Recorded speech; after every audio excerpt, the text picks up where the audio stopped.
ओम शांति 6/7/2024 प्रातः मुरली। ओम शांति। बाप दादा मधुबन। बाबा आज कह रहे हैं, मीठे बच्चे, बाप की याद से बुद्धि स्वच्छ बनती है, दिव्य गुण आते हैं। इसलिए एकांत में बैठ अपने आप से पूछो कि दैवी गुण कितने आए हैं। मीठे बच्चे, बाप की याद से बुद्धि स्वच्छ बनती है, दिव्य गुण आते हैं। इसलिए एकांत में बैठ अपने आप से पूछो कि दैवी गुण कितने आए हैं। प्रश्न: सबसे बड़ा आसुरी अवगुण कौन सा है जो बच्चों में नहीं होना चाहिए? उत्तर: सबसे बड़ा आसुरी अवगुण है किसी से रफ डफ बात करना या कटु वचन बोलना। इसे ही भूत कहा जाता है। जब कोई में यह भूत प्रवेश करते हैं तो बहुत नुकसान कर देते हैं, इसलिए उनसे किनारा कर लेना चाहिए। जितना हो सके अभ्यास करो। अब घर जाना है, फिर नई राजधानी में आना है। इस दुनिया में सब कुछ देखते हुए कुछ भी दिखाई ना दे। ओम शांति। बाप बैठ बच्चों को समझाते हैं, जाना तो है शरीर छोड़कर, इस दुनिया को भी भूल जाना है। ये भी एक अभ्यास है। जब कोई शरीर में खिटपिट होती है तो शरीर को भी कोशिश कर भूलना होता है, तो दुनिया को भी भूलना होता है। भूलने का अभ्यास रहता है सुबह को, बस अब वापिस जाना है। ये ज्ञान तो बच्चों को मिला है। सारी दुनिया को छोड़ अब घर जाना है। जास्ती ज्ञान की तो दरकार नहीं रहती। कोशिश कर उसी धुन में रहना है। भल शरीर को कितनी भी तकलीफ होती है, बच्चों को समझाया जाता है, कैसे अभ्यास करो जैसे कि तुम हो ही नहीं। ये भी अच्छा अभ्यास है। बाकी थोड़ा समय है। जाना है घर, फिर बाप की मदद है या इनकी अपनी मदद है। मदद मिलती ज़रूर है और पुरुषार्थ भी करना होता है। ये जो कुछ देखने में आता है वो है नहीं। अब घर जाना है, वहां से फिर अपनी राजधानी में आना है। पिछाड़ी में ये दो बातें जाकर रहती है, जाना है फिर आना है। देखा जाता है इस याद में रहने से शरीर के रोग जो तंग करते हैं वो भी ऑटोमेटिकली ठंडे हो जाते हैं। वो खुशी रह जाती है। खुशी जैसी खुराक नहीं, इसलिए बच्चों को भी ये समझाना पड़ता है। बच्चे, अब घर चलना है, स्वीट होम में चलना है। इस पुरानी दुनिया को भूल जाना है। इसको कहा जाता है याद की यात्रा। अभी ही बच्चों को मालूम पड़ता है। बाप कल्प कल्प आते हैं, यही सुनाते हैं, कल्प बाद फिर मिलेंगे। बाप कहते हैं, बच्चे, अभी तुम जो सुनते हो फिर कल्प बाद भी यही सुनेंगे। ये तो बच्चे जानते हैं। बाप कहते हैं, हम कल्प कल्प आकर बच्चों को मार्ग बताता हूँ। मार्ग पर चलना बच्चों का काम है। बाप आकर मार्ग बताते हैं, साथ में ले जाते हैं। सिर्फ मार्ग नहीं बताते, लेकिन साथ में ले भी जाते हैं। ये भी समझाया जाता है, ये जो चित्र आदि है पिछाड़ी में कुछ भी काम नहीं आते। बाप ने अपना परिचय दे दिया। बच्चे समझ जाते हैं बाप का वर्षा बेहद की बादशाही है। जो कल मंदिरों में जाते थे, महिमा गाते थे इन बच्चों अर्थात लक्ष्मी नारायण की, बाबा तो इन्हों को भी बच्चे बच्चे कहेंगे ना, जो उन्हों के ऊंच बनने की महिमा गाते थे, अब फिर ऊंच बनने का पुरुषार्थ करते हैं। शिव बाबा के लिए नई बात नहीं, तुम बच्चों के लिए नई बात है। युद्ध के मैदान में तो बच्चे हैं। संकल्प विकल्प भी इन्हें तंग करेंगे। ये खांसी भी इनके कर्म का हिसाब किताब है, इनको भोगना है। बाबा तो मौज में है, इनको कर्मातीत बनना है। बाप तो है ही सदा कर्मातीत अवस्था में। हम तुम बच्चों को माया के तूफान आदि कर्म भोग आएंगे, ये समझाना चाहिए। बाप तो रास्ता बताते हैं, बच्चों को सब कुछ समझाते हैं। इस रथ को कुछ होता है तो तुमको फीलिंग आएगी कि दादा को कुछ हुआ, बाबा को कुछ नहीं होता, इनको होता है। ज्ञान मार्ग में अंधश्रद्धा की बात नहीं होती। बाप समझाते हैं, मैं किस तन में आता हूँ। बहुत जन्मों के अंत के पतित तन में मैं प्रवेश करता हूँ। दादा भी समझते हैं, जैसे और बच्चे हैं मैं भी हूँ। दादा पुरुषार्थी है, संपूर्ण नहीं है। तुम सब प्रजापिता ब्रह्मा के बच्चे ब्राह्मण पुरुषार्थ करते हो विष्णु पद पाने। लक्ष्मी नारायण कहो विष्णु कहो, बात तो एक ही है। बाप ने समझाया भी है, आगे नहीं समझते थे। न ब्रह्मा विष्णु शंकर को न अपने आप को समझते थे। अभी तो बाप को ब्रह्मा विष्णु शंकर को देखने से बुद्धि में आता है, ये ब्रह्मा तपस्या करते हैं, यही सफ़ेद ड्रेस है। कर्मातीत अवस्था भी यहाँ होती है। इन एडवांस तुमको साक्षात्कार होता है। ये बाबा फरिश्ता बनेंगे। तुम भी जानते हो हम कर्मातीत अवस्था को पाकर फरिश्ता बनेंगे नंबरवार। जब तुम फरिश्ते बनते हो तब समझते हो कि अब लड़ाई लगेगी।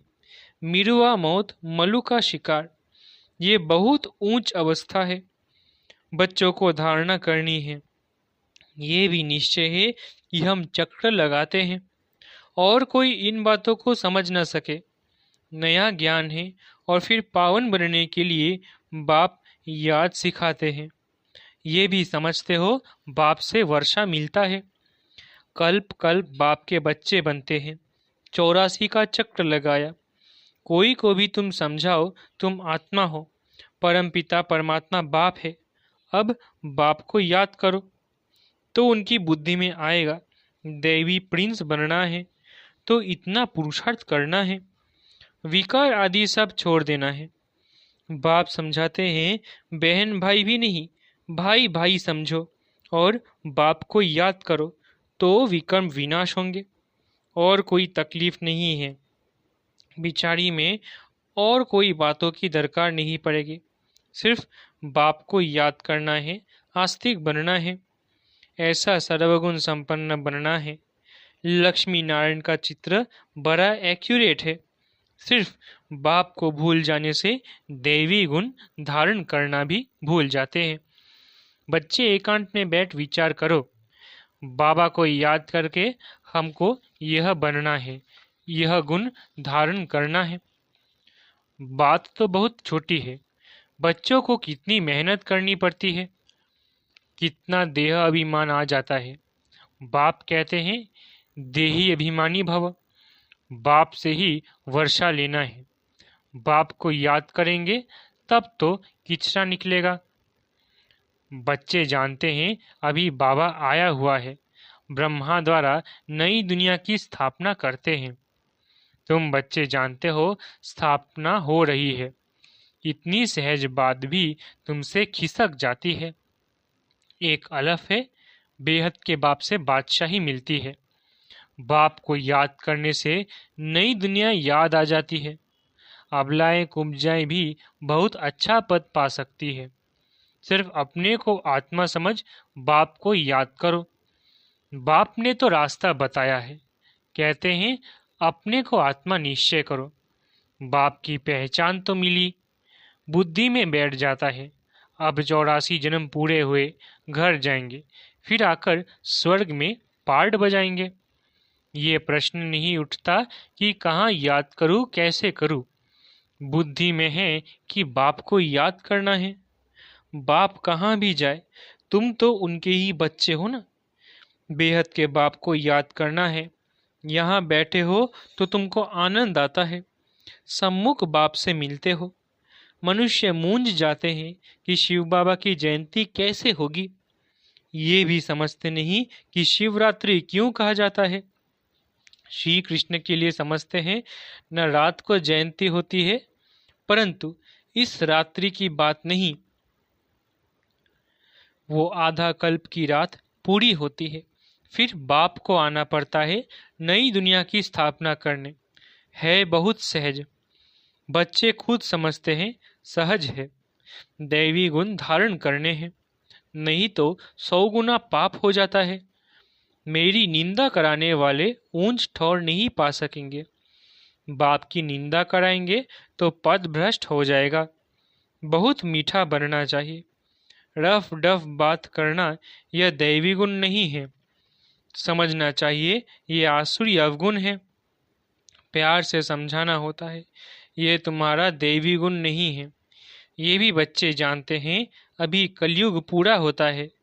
ये है संगम युग। मनुष्यों को तो कुछ पता नहीं है।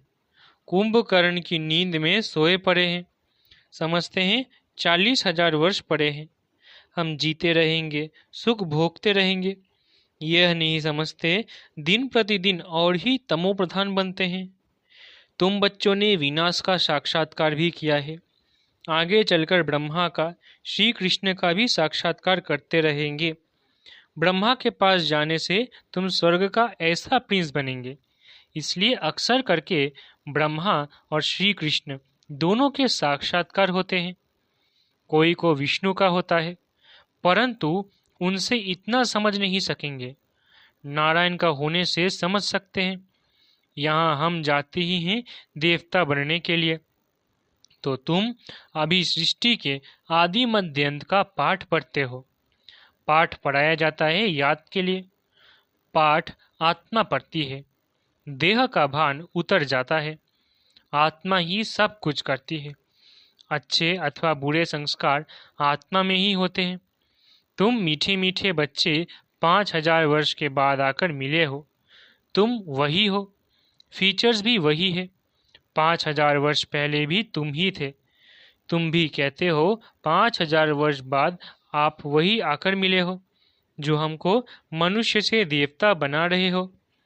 हम देवता थे, फिर असुर बन पड़े हैं। देवताओं के गुण गाते आए, अपने अवगुण वर्णन करते आए। अब फिर देवता बनना है, क्योंकि दैवी दुनिया में जाना है। तो अब अच्छी रीति पुरुषार्थ कर ऊंच पद पाओ। टीचर तो सबको कहेंगे ना, पढ़ो। अच्छी मार्क्स में पास हो तो हमारा भी नाम बाला और तुम्हारा भी नाम बाला होगा। ऐसे बहुत कहते हैं, बाबा आपके पास आने से कुछ निकलता ही नहीं, सब भूल जाते हैं, आने से ही चुप हो जाएंगे। ये दुनिया जैसे कि खत्म हुई पड़ी है। फिर तुम आएंगे नई दुनिया में। वो तो बड़ी शोभनीक नई दुनिया होगी। कोई शांति धाम में विश्राम पाते हैं, कोई को विश्राम नहीं मिलता है। ऑलराउंड पार्ट है, परंतु तमो प्रधान दुख से छूट जाते हैं। वहाँ शांति सुख सब मिल जाता है। तो ऐसे अच्छी रीति पुरुषार्थ करना चाहिए। ऐसे नहीं कि जो नसीब में होगा, नहीं, पुरुषार्थ करना चाहिए। समझा जाता है कि राजधानी स्थापन हो रही है। हम श्रीमत पर अपने लिए राजधानी स्थापन कर रहे हैं। बाबा जो श्रीमत देने वाला है वो खुद राजा आदि नहीं बना है, उनकी श्रीमत से हम बनते हैं। नई बात है ना, कभी कोई ने न तो सुनी न देखी। अभी तुम बच्चे समझते हो, श्रीमत पर हम बैकुंठ की बादशाही स्थापन करते हैं। हमने अनगिनत बार राजा स्थापन की है, करते और गंवाते हैं। ये चक्र फिरता ही रहता है।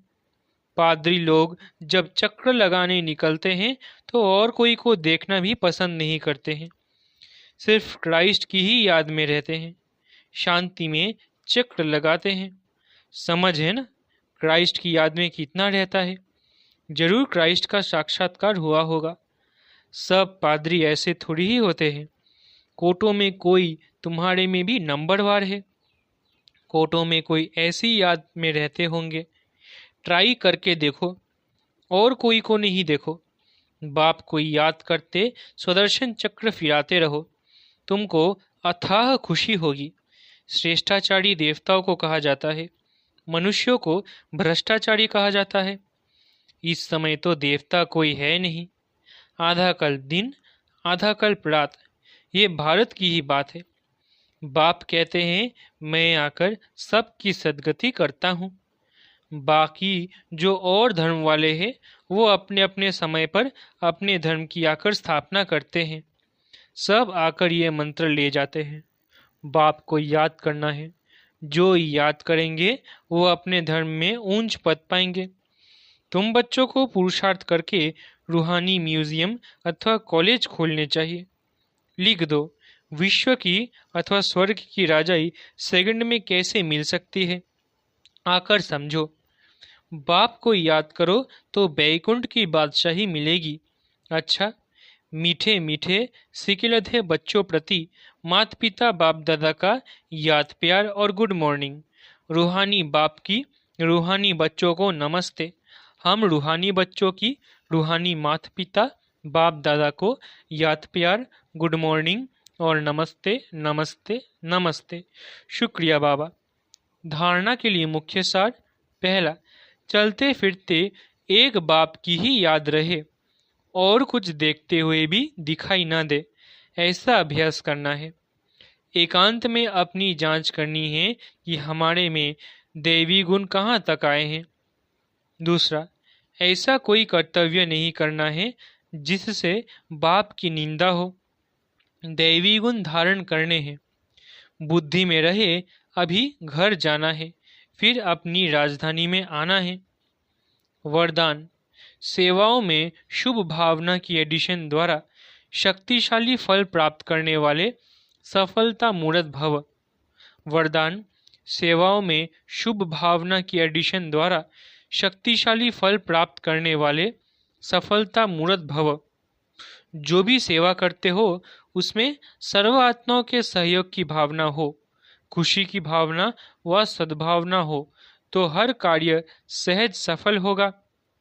जैसे पहले जमाने में कोई कार्य करने जाते थे तो सारे परिवार की आशीर्वाद लेकर जाते थे, तो वर्तमान सेवाओं में यह एडिशन चाहिए।